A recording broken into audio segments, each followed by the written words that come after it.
So in this view, what we'll see is the golf swing is not anything to do with straight lines. It's really an arc. So we have to learn to hit the golf ball from our view. And our view is a circle, semicircle arc. So we need to get used to that from our visual, and then I'll show you how the club tracks that path when done correctly. And this all goes in line with the opposite force of entry from one direction and exit from the other. If golf is a game of opposites, we want to hit the ball straight and with power, we need to really visualize the golf swing from our view. We've got to forget about down the line, we've got to forget about there. Let everyone else see that. What we need to do is visualize the golf swing as a rounded motion. It's not unlike a baseball player who would swing. You'd never see a baseball player try and hit the ball like that. He would always work around, round, round, round. That's exactly what the golf swing is, but it's on a weird angle because we're looking down at the ball and not level with it. So the only way to get that club to track that club head, to track that circle, would be to have forearm rotation, which keeps the club head behind my hands, and wrist cock, which keeps the club up. As we rotate the forearms, the club works down onto the circle, and then from there what we do is the body rotates and works the club back around. Now a lot of people will say, even the ones that try and shell it out, what they'll say is the pivot then does the work.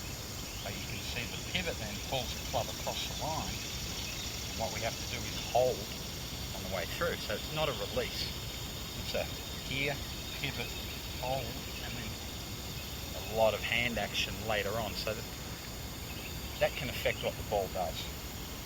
Most things in the golf swing, if someone says I'm going to hit that ball hard, they do it here.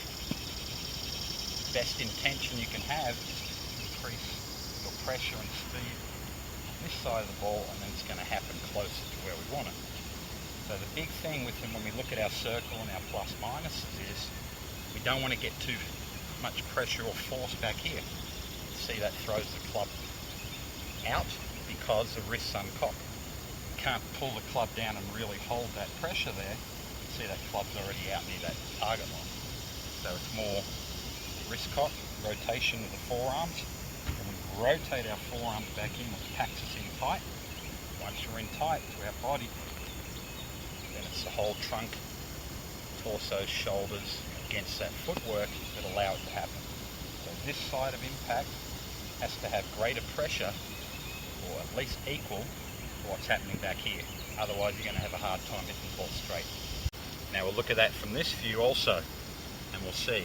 If I try and put too much speed up here, that club gets released early. So what has to happen is my hands have to fully uncock on the ball to try and get that club onto the ball, not hit the ground. So I have to uncock and stand up, and a lot of people do that. Their arms work away from them. What happens is their whole body stops in an attempt for that to happen. Once your body stops, all you have is your hands and arms to continue the momentum.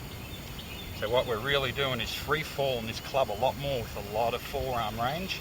You can see that's forearm range is how you get the pitch elbow. If you don't have forearm range, you're going to get this elbow behind you. When that elbow's behind you, you have to feel like you've got to sling it out.